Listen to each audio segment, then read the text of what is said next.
Hi and welcome to another North London allotment on this, the last day of August.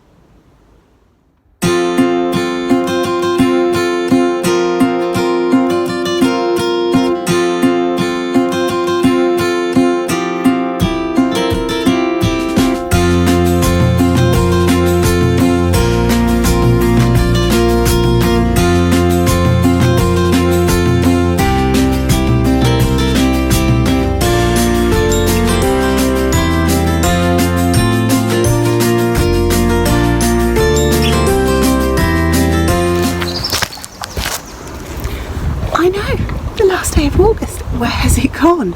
It seems incredible that this month has just flown by, and it's been a month of real extremes. We had burning hot sunshine, torrential rain, and storms so strong they make the grow house fall over and collapse. But I thought I'd just give you a little update today, celebrate the month. Almost the end of the growing season. I am thinking ahead to next year, and Amy and I thought we might get together and do a kind of lessons learned, what we'd do differently next year or what we'd do the same. That'll be a separate video when I get together with Amy. So for now, let's have a wander around. I haven't been for 2 days. I've been very good at watering this week, but just lost the will yesterday. I was like, not again. So we'll have a look around, see what has ripened in 2 days, and if anything looks like it needs a really desperate water. Right, let's go. I feel the need to celebrate this because we did have more strong wind, probably not as strong, but the spider web held. Yay for spider webs, look. My string concoction did prevent it falling, and my bramble floor did stop the slugs coming in as well. Look at these. This plant, when I got back from a weekend away, this plant was so miserable. So I've been sinking water in, and this is my reward, my first Yellow Delight tomatoes. Okay, let's do a taste test. Oh, look how easily that came off. So this is my first Yellow Delight. Blossom end rot. Never mind, I'll just leave that bit. It's hardly a surprise it's had blossom end rot, because as I said, when I went away for a weekend, it just dried out completely. So this is from erratic watering, which means the calcium can't get into the plant. Also, I've read. Speaking like I know what I'm talking about. So this is my first yellow tomato. I've had red ones. There we go. Oh man, that is so sweet. This is really good. This is actually sweeter than the red ones. If I find a half-chewed bug in here in a minute, I will freak out. That is so good. Well, definitely one I'll be growing next year. But I've already decided next year I'm not having indoor tomatoes. They're all going to be outdoor, because this has had no advantage. It just needs more watering. Such a pain in the butt, really. And it hasn't given me anything extra. So, right, I'll go compost that and then we'll continue our tour. These are my aubergines that are in the same grow bag as the tomato, and again they did exactly the same, they dried out. I mean, they look really healthy now, but I don't think I'm going to get any aubergines this year. So next year, indoor, and won't need as much space. I didn't know how tall they grew, so they can have just a shelf. They don't need all this space up here, and start them earlier and keep them watered. I'm so proud of these peppers and chilies. Now this is an Onivec hot pepper from Real Seeds, and I've been watching over the week as it's gone from yellow to orange, and now it's getting red. There's another one hiding behind there as well. This is a yellow monster. It's a long bell pepper, again Real Seeds. Got another one down here. There he is, with some random plants. Now this one behind, you see through there, he is a Brussels sprout planted at the same time as all the other Brussels sprouts, and yet he's just stayed at this size. It's really weird. I'll show you his friends in a minute, who actually are much bigger. Have lost some. I don't know what creature it is that's done this, but unfortunately I've lost a few. At the back here, I'm not quite sure what this one is actually. It's all curled up, which is really cute. Herbs have been fantastic this year. Just keep cutting them when I want them. I think next year I need to be more organised, and when they're at their peak before they flower, cut a load and dry them. But at the moment I'm just kind of picking them as I go. Sambaha or Bajaja, whatever it is. I really shouldn't get plants that I can't pronounce. It's just embarrassing. These tomatoes just keep coming. They are lovely. It's bush tomato, borage doing nicely. It's dill. I love the smell of dill. Just love it. And these ones are just starting to ripen. Now, along here I didn't label them, but these look darker to me, so I'm wondering if these might be a black cherry or something. We will find out. More tomatoes. This is an outdoor kiwi. Some ladies on the site were selling plants that were donated for charity to give a garden to a hospital, which was a lovely idea. So I bought my kiwi from them. Clary sage, just so beautiful. This is tricolour clary sage, and it's actually the leaves that are purple, I believe. It doesn't actually have a flower. Beetroot at the back. Did eat some of those in the week. They were lovely. Ooh, I've just seen something very interesting around the other side. I'll show you in a second. Now these are the pea beans, and do you know what? They just keep giving. They're incredible. I'll have to be picking those again in a minute. Sweet peas still going because, well, I didn't do very well with sweet peas this year, but they're looking lovely now, aren't they? Better late than never. And then what I saw down here, look at that, another cuke. Got another one around the corner. These were just like market more cucumbers I put in at the last minute. I didn't have much space for them, so they're hanging. Now they are smaller, so I wonder, do they do better if they're allowed to crawl along the ground, or is it a complete coincidence? Greyhound's cabbage is starting to heart up. We have eaten one of these, and very nice it was. Some of them do look a bit eaten, but once you get the outer leaves off, they're alright. I put the peppers in here in a panic when the grow house collapsed, and to be honest, I don't know that they're terribly happy, but never mind. More tomatoes. More tomatoes. Sunflower, that was the one my daughter did at school. Ooh, didn't realise I had some plum tomatoes in here. There we go. And these are much bigger. No, I can't remember what those ones are. I think these, well, one of them might be Coeur de Boue and one is Dr. Carolyn. I think these ones are the Dr. Carolyn. But I will have to look it up to check. But they are going in tonight's dinner. We're doing like courgette, tomato, olive oil, just over pasta. And they're actually the reason I came up today. Tiniest tomatoes in the world there. And here is my darling, my Musky de Provence. Oh, look at that. Do you know what? It looks like an oil painting there, doesn't it? Absolutely beautiful. If anything gets to that, listen, fly, I will be so upset. My crowning glory. A few more cucumbers are growing now, and I have tassels on a couple of sweet corn. I was a bit worried because they were all getting the male part, but they weren't getting the female part. And actually, this one here, over the last 2 days, has got not only tassels there, but that looks like it might be another one growing there. So that's really good news, because I thought I was going to fail at my sweet corn. I mean, I don't know if they've got time to grow, but one can hope and just give them a chance. Sorry about the focus there. There we go. They're still looking quite yellow though, aren't they? And down here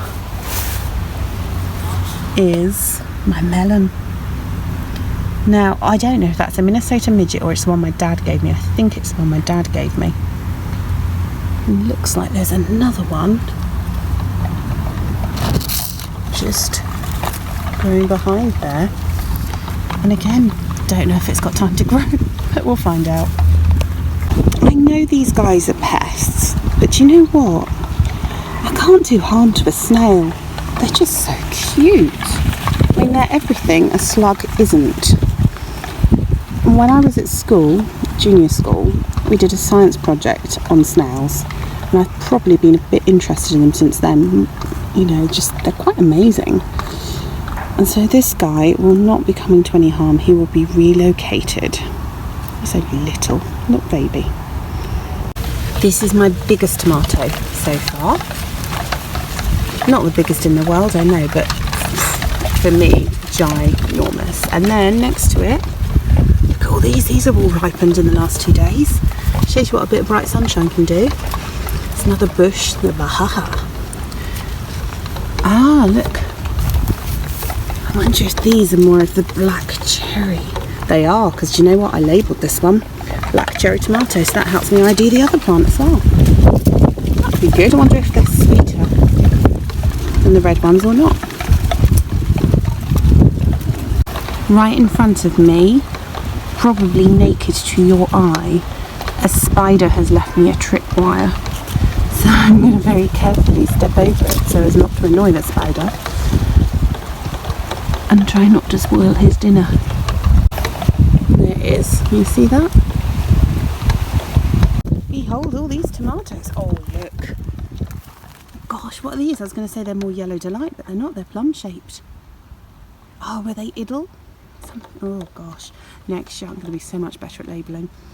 But we've got lots and lots and lots of ripe tomatoes, which is fantastic. I know some people in South London have had the B word. So far, so good here. Oh, look, some more yellow ones. This is so exciting because they were not there 2 days ago. Oh, hello. Got my first comedy tomato. It's not tomato growing season without comedy tomato. This is my other pumpkin. This is one my dad gave me as a seedling, and this is going to be our carving pumpkin, all being well. Because I don't want to use a mosquito Provence for... Oh, look. Oh, more pest damage on these chilies. Poor things. And that one looks okay at the moment. And I did see the other day, hiding here in the undergrowth somewhere, some more chilies. But you know what? The odds of finding them again are pretty slim. Any potatoes left now. This is a self-seeded sunflower that just decided to grow, so I've left it be. I've had the first King Edwards out. They have been really nice. The Kestrel have been really nice. What was it? I think it was Valor I really didn't like. They didn't do well here at all. But it's good to have grown so many different types that I did mock myself when I was digging and planting them all. It's been really great to know what to do next year and what to try, what works here, what tastes nice. These are the last few carrots. And just at the end here I put some leeks in because I ran out of space in the leek bed. Oh, that's interesting. So some little creature has deposited its corn cob here.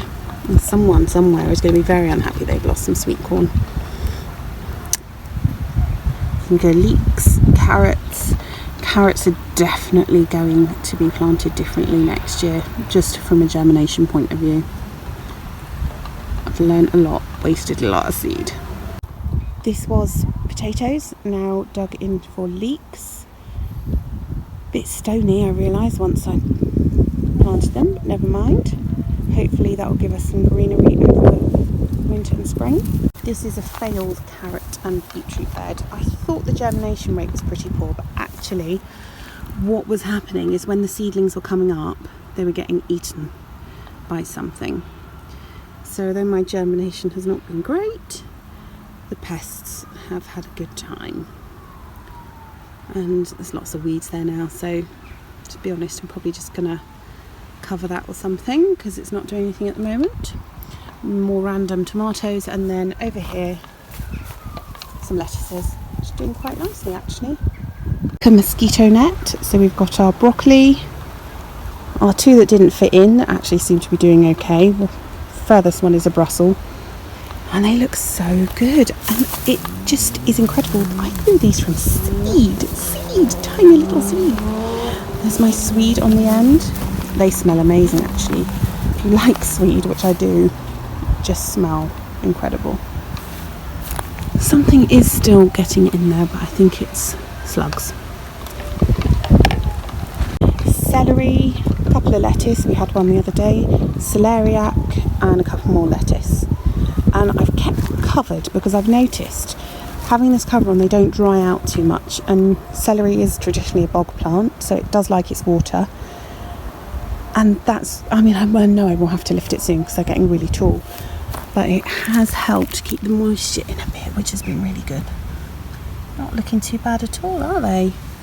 Again, tiny seeds become these incredible plants. I don't know if I'll ever get used to the amazing thing that is plant life, really. Parsnips, I did thin the bed, so we have had one, and it was nice. Aubergines, the outdoor aubergines, they have had flowers. Lost one to the torrential rain, has had another one, but again, it's too late in the season now, but it's all a learning process. More random tomatoes, and then over there just a few strawberry plants. We're at the far end of the plot now. It's the bit I normally don't show you. Not much left here at the moment. It's all in this tiny space. Then I've got a mint plant, strawberries, lavender, which is just looking and smelling amazing. These were meant to be Brussels. They look like cabbages to me. These definitely look, they're starting to get their little Brussels forming. So that's really exciting. And then mostly perennial flower bed. A couple of dahlias. And this was a rose cutting, but I think the lack of rain and hot weather have done for it, but we shall see. And then just randomly, random tomato plot. There's some more tomato plants.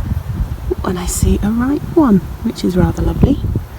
And again, they've suffered with drying out because they've been in the grow bags. But it was put them in a grow bag or throw the plants in the compost heap, and I can't do that. I think I'm probably going to have to learn to be a bit more selective with my seedlings, but I just like to give everything a chance to live. There we go. That's the plot. So there we go, another month over, almost the end of the growing season, and that's my plot. That's what I've got growing and what I'm eating at the moment. And one other thing I'm doing, what do you think of that shed colour? I don't really like the red, so I thought I'd try that kind of sea green colour. Tell me what you think below. I quite like it, but I don't know, is there a better colour I could do it? Anyway, till next time, see ya.